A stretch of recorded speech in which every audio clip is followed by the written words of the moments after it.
na FDV-ju, na tej slavni šoli, ki bi bilo treba ukiniti, so se odločili, da bojo v zvezi z enakostjo spolov, ne enakopravnostjo, pa enakostjo spolov, kaj ti ne ločijo, kaj imajo med nogami, da bojo na stranišča uvedli enotni pristop za ženske, za moške, za kogarkoli. Pisoarje so zmetali ven in zdaj znajdi se, kako vse hočeš.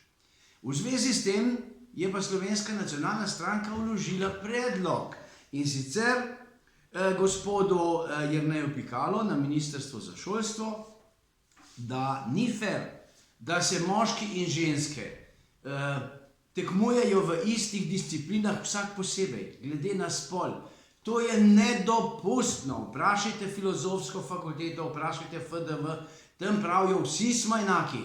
To se pravi, zakaj športna tekmovanja za ženske, pa športna tekmovanja za moške?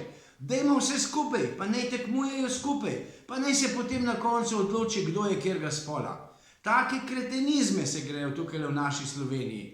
In to visokošolske ustanove pri nekih ljudeh, ki naj bi imeli izredno veliko izobrazbo. Nimajo je. Nimajo je, ampak, če se grejo oni neumnosti, pojdimo do konca. Zahtevajmo, da bo na fuzbal tekmi igrala tudi ženska v moški ekipi in da bo v moški ekipi 5 žensk.